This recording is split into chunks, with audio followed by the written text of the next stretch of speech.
Quando eu tinha 8 anos de idade, meu pai foi diagnosticado com esquizofrenia. Lembro-me das noites mal dormidas ouvindo-o gritar no quarto ao lado. Seus surtos incomodavam meu sono quase em igual intensidade quanto o choro seco e solitário da minha mãe. Ela tentava me proteger daquilo que a minha casa tinha se tornado, chorando longe de mim, mas eu sempre via. Infelizmente, só hoje eu tenho discernimento suficiente para compreender o que aconteceu na minha infância. Uma das memórias mais antigas que tenho do meu pai é dele passando os dedos ásperos na minha bochecha. Um sorriso amarelo caindo em cima de mim. Meus olhos ainda estavam um pouco secos, então a imagem à minha frente estava embaçada, mas consigo me lembrar perfeitamente. "Olha quem veio te dar bom dia", ele disse, erguendo um misto de fios de alumínio entrelaçados, formando o que parecia ser uma figura humana com um braço estendido ao alto. "É o Capitão Sucata. Eu ainda tenho o brinquedo. Ele repousa na estante da minha sala enquanto tento lembrar de como as coisas aconteceram. Meu pai sempre alimentou a minha paixão por super-heróis, e ele era o meu herói. Não usava capa, mas ficava mais de 12 horas fora de casa para que eu pudesse ter uma vida confortável. Sempre dizia que um homem precisa estudar, saber muito e cuidar da própria mente. Um homem sem a mente no lugar não é nada. É um animal sem coleira." Essa frase nunca me pareceu tão verdadeira. Era difícil acreditar que da boca que saíra essas palavras, da mesma boca que me beijava um bom dia todas as manhãs, também haveria de sair os gritos de um louco. Minha família costumava dizer que foi um processo longo ao qual a mente dele não resistiu, mas eu sei que não foi. Um único dia foi o suficiente para mudar meu pai para sempre. Não me deixaram visitá-lo no hospital quando aconteceu. Mais tarde, eu descobri que ele mesmo pediu que não me levassem. Tinha medo da minha reação ao vê-lo naquele estado. Eu não me lembro de ter sentido tanto a sua falta como naquela época, mesmo hoje. Papai trabalhava como torneiro mecânico em uma empresa do outro lado da cidade. Estabelecida ali há poucos anos antes de eu nascer, era comum ver nas capas de jornais o quanto eles ajudavam na economia do país, o quanto tinham diminuído o desemprego na região, e qualquer notícia que o dono da empresa pagasse a mídia local para reproduzir. No entanto, o meu pai ganhava bem. Isso eu não podia negar. Minha mãe apenas cuidava da casa e ainda assim nunca faltou um prato de comida em nossa mesa. Até tínhamos o luxo de ter um iogurte ou outro na geladeira algumas vezes na semana, mas fora isso, tínhamos o suficiente para nunca ter que nos preocuparmos com o dia seguinte. Mas a jornada era cansativa. Eram quase 2 horas de viagem, trem e ônibus. 2 para ir e 2 para voltar. Ele se levantava às 5 para me dar um beijo antes de sair e voltava quando eu já estava dormindo. Mas naquele dia, ele não voltou. Era um sábado quando ele sofreu o acidente. Era um sábado quando ele apareceu na porta de casa com a tia Cris. Eu lembro porque no domingo seguinte ao acidente, a minha mãe chorou comigo no colo.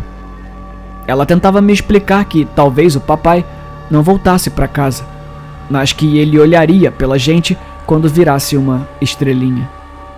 Eu não entendi nada daquilo que ela dizia, mas chorei junto. Há algo nas lágrimas das mães que consegue te levar ao chão sem que você sequer saiba o motivo pela qual elas são derramadas. Papai ficou internado por algumas semanas. Naquele sábado em que ele voltou, eu estava assistindo desenhos. Um pacote de biscoitos aberto no meu colo, enquanto torcia para que o coiote finalmente capturasse o papaléguas. Mamãe tinha afrouxado as regras desde que o acidente aconteceu. O cheiro de feijão se misturava ao apito hipnotizante da panela de pressão. Quando a campainha tocou, foi como se um silêncio atingisse a casa e tudo sumisse. Minha mãe passou correndo por mim, limpando as mãos no avental.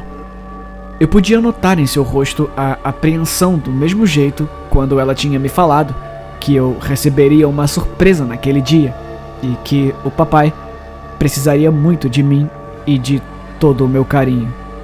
Eu ainda não sabia o porquê, mas senti meu corpo gelar e o coração parar por um segundo, para depois acelerar com toda a força.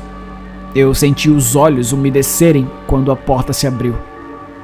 Eu via o peito da minha mãe subir e descer freneticamente. Ela chorava, mas por algum motivo o sorriso dela nunca se desfazia do seu rosto. Eu tive medo quando ela sumiu porta fora, mas senti mais medo ainda quando ela, tia Cris e papai voltaram para dentro. Eu não via meu pai fazia tanto tempo que demorei alguns segundos para reconhecer cada traço do seu rosto. Estava alguns quilos mais magro e aparentava estar cansado. Naquele momento, eu entendi a minha mãe. Eu estava com tanta saudade que tudo que consegui fazer foi sorrir.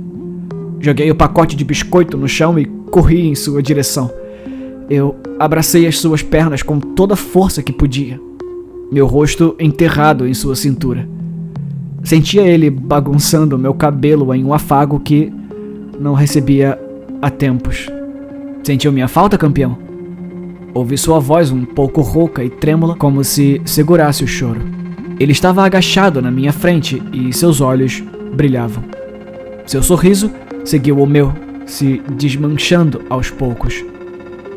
Eu começava a olhar o seu corpo. Havia algo de diferente nele. Notei o curativo manchado de vinho abaixo do ombro, onde antes havia o seu braço direito. Era um pedaço dele que sempre esteve ali, e agora não estava mais. A minha mente de criança não conseguia entender. Independentemente do que acabou por acontecer em nossa família, eu me arrependo de tudo que pensei naquele momento. Me arrependo do nojo que senti em imaginar o que estava embaixo das ataduras. Arrependimento é o único sentimento que me vem à mente quando lembro daquela criança recuando enquanto o próprio pai tentava encostar nela com a única mão que lhe restara. Os meses seguintes não foram os melhores. Quanto mais o meu pai tentava se adaptar, mais eu sentia a frustração em seu olhar. Ele era um homem grande, forte, e agora estava reduzido a uma criança, reaprendendo a escrever, comer e se limpar. Os serviços mais básicos para um homem adulto tornavam-se tarefas impossíveis, e eu percebia sua fúria a cada tentativa. Eu via meu pai pouco quando ele trabalhava e, apesar de desejar mais tempo com ele, aquilo era uma realidade que eu podia entender. Mas tudo pareceu muito confuso quando percebi que, tendo meu pai 24 horas por dia em casa, eu o via menos do que quando ele trabalhava na fábrica. Ele passava o dia inteiro trancado no quarto. Sentia-se uma aberração e recusava-se a ver qualquer um que insistisse em visitá-lo. No início, o vovô e a vovó vieram vê-lo. Meus tios também vinham com certa frequência, mas aos poucos ele recusava cada vez mais as visitas. Até que chegou ao ponto de trancar o quarto por dentro e evitar contato com todos, inclusive comigo. Isso explica porque depois de algum tempo que meu pai voltou, minha mãe começou a dormir no sofá. Mesmo que ele permitisse que ela entrasse e saísse na hora que quisesse, eu duvido que ela aceitaria. O cheiro horrível do lugar vazava pelas brechas da porta e comecei a duvidar que realmente era o meu pai que morava ali. Parecia ser alguma coisa, uma entidade que se escondia na sombra enquanto exalava um fedor de mijo e tristeza. Minha mãe só se comunicava com meu pai quando ele abria um pouco da porta para que ela lhe desse água e comida. Ela até tentou forçá-lo a sair um pouco, pelo menos para comer na mesa conosco, mas ele se recusou. Ficou 2 dias sem uma única refeição, enquanto definhava sozinho. Mamãe percebeu que não adiantaria. Ele preferia morrer por inanição do que sair de sua crisálida de mofo e fraqueza. Ele recebia uma pensão por invalidez que sequer podia pagar seus remédios. Então, as coisas começaram a ficar difíceis. A minha mãe tinha dificuldade de encontrar algum emprego que fosse capaz de conciliar a sua nova vida. Eu não tinha mais iogurte ou biscoito para assistir os desenhos. Na verdade, eu comia quando acordava e pouco antes de dormir. Logo, meus tios começaram a ir lá em casa com bolsas de mercado. Minha mãe era uma mulher linda e imponente, mas conforme se dobrava e seu cabelo ficava seco e quebradiço, conforme as rugas se amontoavam ao redor dos olhos, assim como as bolsas escuras, eu via seu semblante se tornar vazio, uma casca do que um dia já fora. Meus tios não ficavam por muito tempo, deixavam as compras, trocavam algumas palavras, sempre olhavam um pouco assustados para a porta do quarto onde meu pai ficava, e depois de alguns comentários e balanços de cabeça, como quem oferece os pêsames, iam embora. Era como uma viúva tendo o marido ainda vivo, enterrado em seu próprio quarto, coberto com paz e mais paz de depressão. Minha mãe agradecia de cabeça baixa, sempre de cabeça baixa, como se o peso do mundo a sufocasse, forçando sua coluna a se curvar.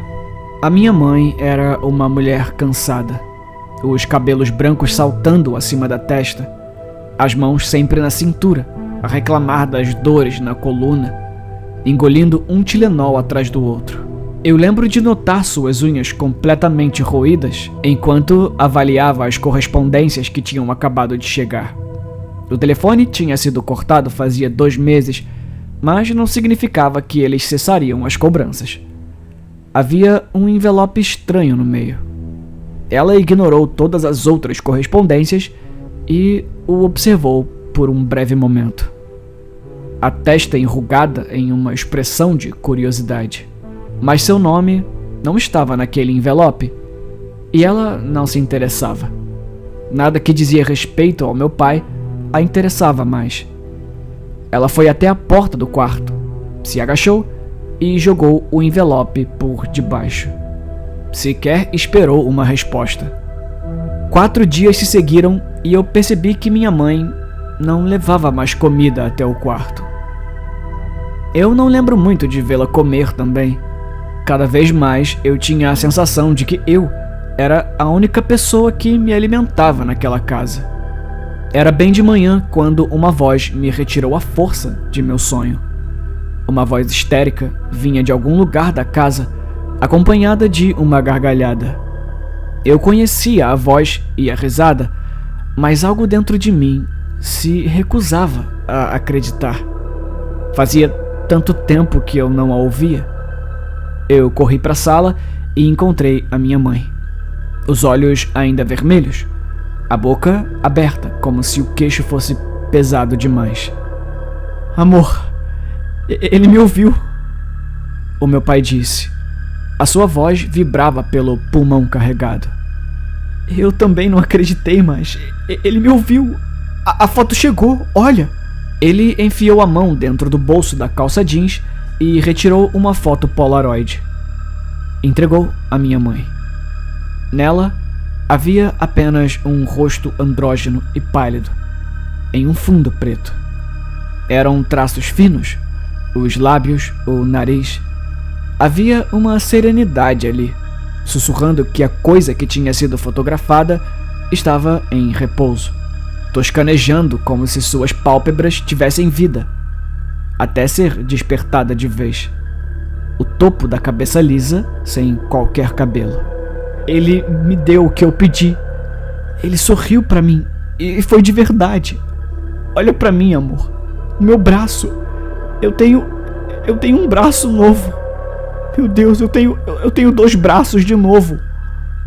Os olhos da minha mãe encheram d'água.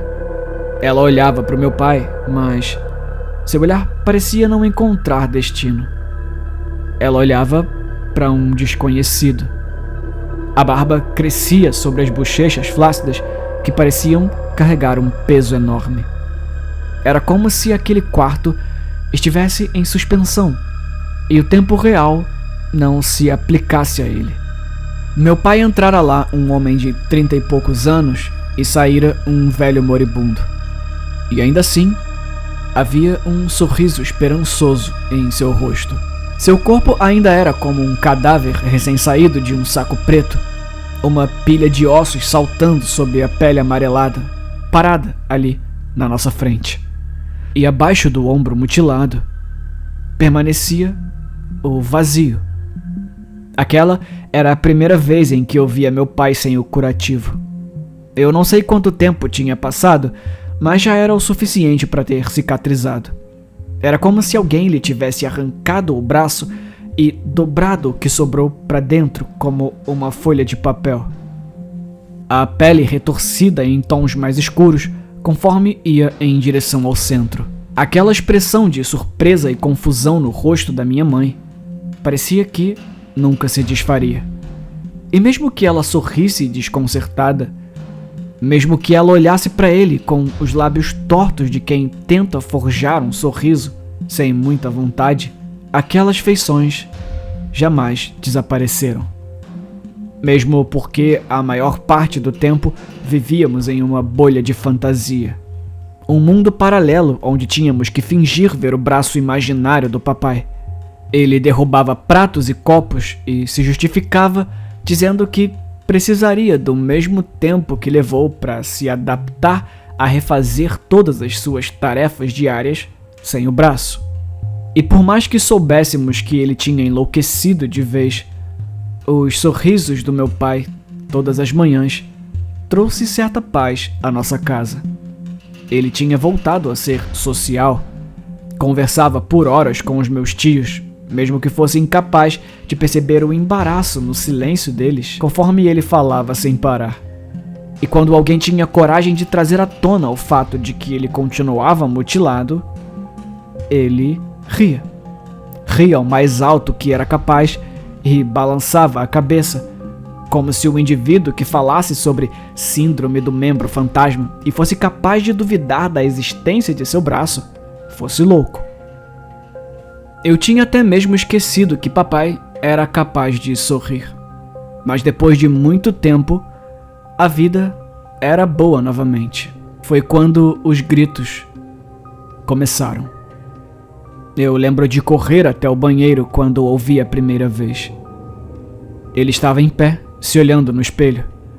O braço podia ser uma fantasia, mas o medo em seu olhar era real. Na pia à sua frente, uma mancha de sangue deslizava pela porcelana manchada. O barbeador descartável se apoiando no ralo. Ele olhou para mim como se a minha presença atravessasse alguma barreira que seu cérebro tinha criado. Eu lembro do seu olhar desolado, buscando conforto em algum lugar dos azulejos azuis ao nosso redor, quando tocou o coto deformado, abraçando-o com os dedos. Só então eu notei o corte em seu pescoço. Não era algo que poderia matá-lo, mas era um corte bem feio. Ele se agachou à minha frente. Seus olhos molharam e o rosto contorceu segurando o choro. Filho, você é o único em quem eu confio. Você sabe disso, não sabe? Não, eu não sabia. Ele havia ignorado a minha existência por quase 2 anos. Deixara de ser o homem criativo que me trazia brinquedos do trabalho para se tornar uma aberração trancada no quarto. Agora, era o louco que via membros fantasma. Àquela altura, eu não sabia nada sobre ele. Eu fiz que sim com a cabeça. Então, me diz. Mas me diz com sinceridade. Você tá vendo isso? Ele olhou para o chão conforme o coto se movia em minha direção. Ao menos eu achei que estivesse olhando para o chão. Acredito que, para sua mente perturbada, ele estava olhando onde o braço deveria estar. A minha mãe tinha sido bem clara sobre não tocar no assunto, e não fora quando essa história do braço novo começou. Ela tinha me dito antes do papai voltar para casa. Eu mantive aquela ordem na cabeça durante todas as fases que passamos. Mas eu tinha medo do que poderia acontecer caso a minha resposta não o agradasse. Eu movi a cabeça de um lado a outro, dizendo que não. O que mais eu poderia responder? Não havia nada ali. Eu não podia ajudá-lo. Eu tentei, eu juro que eu tentei. Eu queria muito olhar para ele e enxergar um braço. Deus, ou seja lá qual for a entidade que estivesse se divertindo com a minha tortura naquele momento, é testemunha de que era tudo que eu mais queria. Ele não me disse nada, apenas passou por mim e foi para o quarto. Aquilo não era um assunto para discutir com crianças, mas eu ouvi minha mãe falar. Todo mundo da família falava. Ele ainda não entendia que a visão do braço era apenas uma ilusão. Era outra coisa que o incomodava. Eram as escamas. Papai dizia estar nascendo escamas em seu braço novo. Talvez essa história terminasse de uma forma diferente se a minha mãe tivesse sido mais honesta, se ela tivesse contado a todos o que aconteceu, se ela tivesse contado o que eu havia dizer à minha tia ao telefone certa vez, que meu pai tinha sonhos onde parecia conversar com alguém e ele chorava na maioria deles, e que por 2 ou 3 vezes ele levantava da cama, gritando como se estivesse em transe, e a atacava. O homem que tanto a recusara agora tinha a libido de um adolescente. Dizia que enquanto ele a beijava com brutalidade e forçava o corpo contra o dela, ainda que tivesse a certeza de que sua mão estava no pescoço, ela tinha a terrível sensação de pequenos dedos passeando carinhosamente por seus cabelos. Era como se ter alguém mentalmente instável em casa tornasse a responsabilidade de cada membro maior. Todos se reuniam e entregavam várias quantias pequenas que no final eram mais que o suficiente para que nos sustentássemos. Por algum tempo as coisas se estabilizaram. Papai ficava trancado no quarto, mas dessa vez contra a própria vontade. Eu o ouvia gritar todas as noites e chorar, implorando para que não os deixássemos sozinho com ele. Quando eu passava para ir ao banheiro, eu o ouvia sussurrar por debaixo da porta. Não deixe ele sorrir de novo, filho. Vamos todos chorar se ele sorrir de novo. As escamas estão subindo. Eu aprendi a fingir que ignorava, e devo dizer, eu era bom nisso. Mas você nunca ignora seu pai chorar como uma criança com o rosto colado no chão, soluçando no escuro por uma pequena brecha da porta. Mas eu me esforcei o quanto pude por um bom tempo. Todos nós fingimos.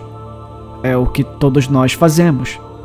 Fingimos que nada está acontecendo, até ter a oportunidade de nos martirizar quando o sangue, finalmente, é derramado.